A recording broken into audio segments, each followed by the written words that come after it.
नमस्कार, आइए देखते हैं यूपी से आज की 21 बढ़ी खबरें। इजराइल के शहर सूने, स्कूल ऑफिस बंद, हमले का सायरन, 3 मिनट बाद धमाका। लोग बोले, हर तरफ मिसाइलें बरस रही। इजराइल के दूसरे सबसे बद्धे शहर तेल अवीव के सी बीच पर अच्छी खासी भीड़ डाक थी। 15 जून से शुरू हुई इजराइल ईरान जंग में ईरान की तरफ से सबसे ज्यादा हमले तेल अवीव पर ही हुए हैं।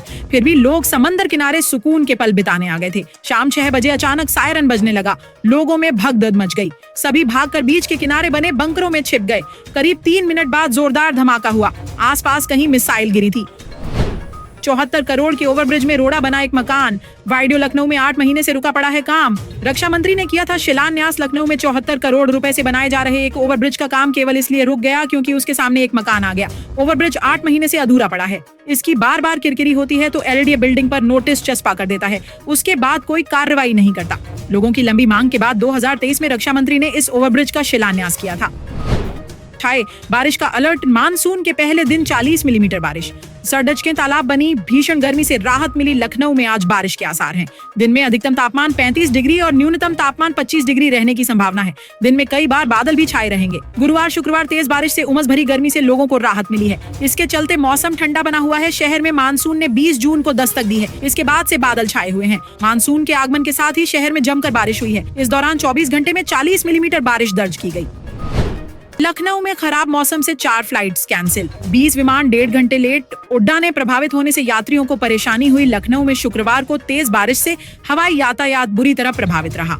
चौधरी चरण सिंह अंतर्राष्ट्रीय एयरपोर्ट पर टेक ऑफ और लैंडिंग में आई परेशानियों के कारण 4 उड़ानें रद्द करनी पड़ी।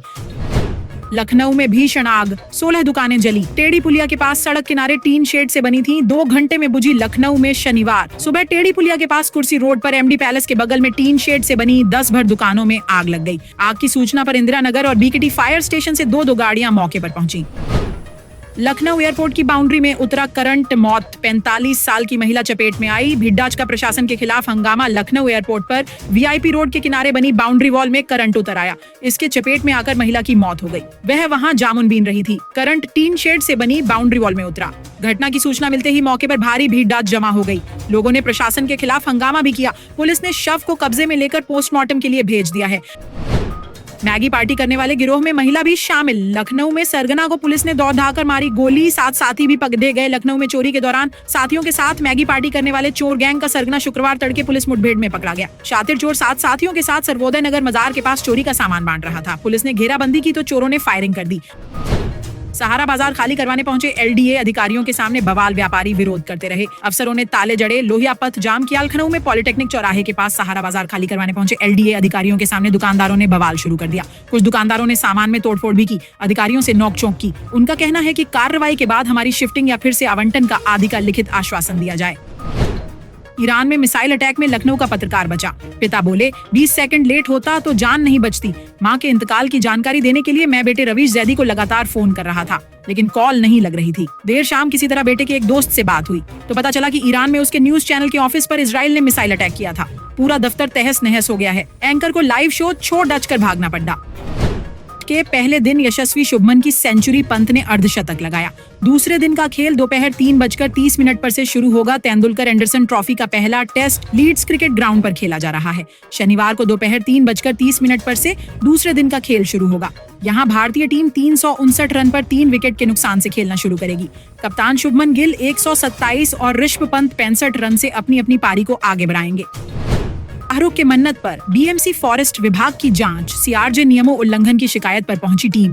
2 अतिरिक्त मंजिलों का हो रहा है निर्माण। मुंबई के बांद्रा बैंडस्टैंड इलाके में स्थित शाहरुख खान के बंगले मन्नत की शुक्रवार को जांच की गई। यह कार्रवाई फॉरेस्ट विभाग और बीएमसी की संयुक्त टीम ने की। टाइम्स ऑफ इंडिया की एक रिपोर्ट के अनुसार कार्रवाई का कारण तटीय नियमन क्षेत्र सीआरजे के नियमों के उल्लंघन की शिकायत थी। शिकायत पर निरीक्षण के लिए टीम बंगले पर पहुंची। शाहरुख खान का मन्नत बंगला मुंबई के बांद्रा इलाके में समंदर के किनारे है। हिंदू ईरान से 2 बैच में 407 भारतीय लौटे। इसमें 190 कश्मीरी छात्र। किसी ने वंदे मातरम के नारे लगाए तो किसी ने शुक्रिया कहा। ईरान और इजराइल संघर्ष के बीच ऑपरेशन सिंधु के तहत शुक्रवार देर रात 290 भारतीय नागरिक दिल्ली लौटे। इनमें से ज्यादातर कश्मीर के छात्र हैं। इसके अलावा कुछ यात्री दिल्ली, हरियाणा, कर्नाटक और पश्चिम बंगाल से भी हैं। बीजेपी ने तय किया टिकट वितरण का फॉर्मूला, जानिए किस आधार पर चुने जाएंगे प्रत्याशी। उत्तर प्रदेश में 2037 में विधानसभा चुनाव होने वाले हैं। इसके लिए भारतीय जनता पार्टी पहले से ही रणनीतियों को तैयार करने में लग गई है। बीजेपी की नजरें अब ऐसे प्रत्याशियों पर टिकी हैं जो चुनाव में अपनी जीत निश्चित कर सकते हैं। पार्टी की तरफ से इसके लिए विधायकों का ऑडिट भी किया जाएगा। अगले कुछ दिनों में किन प्रदेशों में हो सकती है भारी बारिश? भारत मौसम विज्ञान विभाग IMD ने शुक्रवार को बताया कि मध्य प्रदेश में 20 से 25 जून, छत्तीसगढ़ और झारखंड में 20 से 21 जून, 24 से 25 जून और बिहार में 20 से 24 जून के बीच भारी बारिश की संभावना है। वहीं हिमाचल प्रदेश, उत्तराखंड, पंजाब, हरियाणा, यूपी वेस्ट, पूर्वी राजस्थान के कुछ इलाकों में भी 20 से 26 जून के बीच भारी बारिश हो सकती है। अभिनेत्री रीमा लागू के पूर्व पति विवेक लागू का 74 साल की उम्र में हुआ निधन। दिवंगत अभिनेत्री रीमा लागू के पूर्व पति व दिग्गज अभिनेता निर्देशक विवेक लागू का 74 साल की उम्र में मुंबई में निधन हो गया है। हालांकि उनके निधन का कारण अभी पता नहीं चल पाया है। गौरतलब है रीमा और विवेक ने 1978 में शादी की थी, लेकिन कुछ वर्षों बाद उनका तलाक हो गया था। दोनों की एक बेटी है। HIV संक्रमण रोकने वाली दवा को अमेरिका में मिली मंजूरी। अमेरिका की बायोफार्मा कंपनी गिलियड साइंसेज को अमेरिकी food and drug administration FDA से HIV संक्रमण से बचाव के लिए खास दवा येशटुगो की मंजूरी मिल गई है। यह मंजूरी क्लिनिकल ट्रायल्स पर आधारित है, जिसमें यह दवा 99.99% तक HIV संक्रमण को रोकने में कारगर साबित हुई है। यह हर 6 महीने में सिर्फ एक बार दी जाएगी। एयर इंडिया ने जारी की उन रूट्स की सूची जिन पर उड़ानों को रद्द या उनकी आवाजाही घटाई गई। एयर इंडिया ने उन रूट्स की सूची जारी की है जिन पर 21 जून से 15 जुलाई तक उड़ानों को रद्द या उनकी आवाजाही घटाई गई है। दिल्ली, नैरोबी, अमृतसर, लंदन और गोवा लंदन रूट पर एयर इंडिया की फ्लाइट्स फिलहाल नहीं चलेंगी। वहीं दिल्ली से नॉर्थ अमेरिका, यूरोप, ऑस्ट्रेलिया के विभिन्न स्थानों पर जाने वाली फ्लाइट्स की आवाजाही कम की गई है। लखनऊ में बादल छाए, धूप भी निकली, बारिश का अलर्ट। मानसून के पहले दिन 40 मिलीमीटर बारिश। सड़कें तालाब बनी, भीषण गर्मी से राहत मिली। लखनऊ में आज बारिश के आसार हैं। दिन में अधिकतम तापमान 35 डिग्री और न्यूनतम तापमान 25 डिग्री रहने की संभावना है। दिन में धूप के साथ कई बार बादल भी छाए रहेंगे। गुरुवार, शुक्रवार तेज बारिश से उमस भरी गर्मी से लोगों को राहत मिली है। इसके चलते मौसम ठंडा बना हुआ है। शहर में मानसून ने 20 जून को दस्तक दी है। इसके बाद से बादल छाए हुए हैं। मानसून के आगमन के साथ ही शहर में जमकर बारिश हुई है। इस दौरान 24 घंटे में 40 मिलीमीटर बारिश दर्ज की गई।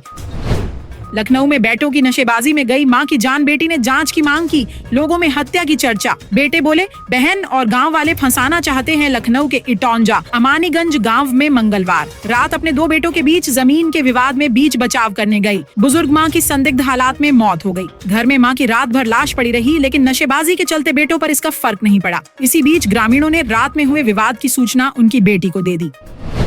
लखनऊ में शेयर ट्रेडिंग के नाम पर 31 लाख की ठगी। साइबर ठगों ने 3 लोगों को बनाया शिकार। FIR लखनऊ में साइबर ठगों ने निवेश के नाम पर व्यापारी समेत 2-3 लोगों से करीब 31 लाख रुपए ठग लिए। ठगों ने खुद को निजी बैंक के CEO का सचिव बनकर लोगों को मुनाफे का झांसा देकर फंसाया था।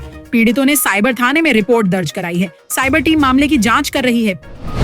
PM मोदी ने विशाखापट्टनम में योग किया। बोले तनाव से गुजर रही दुनिया के लिए योग पॉज बटन जैसा। 191 देशों में 1300 जगह कार्यक्रम। दुनिया भर में शनिवार को 11वां योग दिवस मनाया जा रहा है। PM मोदी ने विशाखापट्टनम में 3 लाख लोगों और 40 देशों के राजनयिक के साथ योग किया। इस मौके पर PM मोदी ने कहा कि योग का मतलब होता है जोड़ना, और ये देखना सुखद है कि कैसे योग ने पूरी दुनिया को जोड़ा है। मोदी ने कहा कि आज जब दुनिया में अशांति, तनाव और अस्थिरता बढ़ रही है, तो योग शांति की दिशा दिखाता है। यह है पॉज बटन जैसा। ऐसे ही ताजा तरीन जानकारी के लिए हमारे चैनल को भी सब्सक्राइब कर लीजिए, वीडियो को लाइक कर दीजिए। रहें अपडेट, बने स्मार्ट।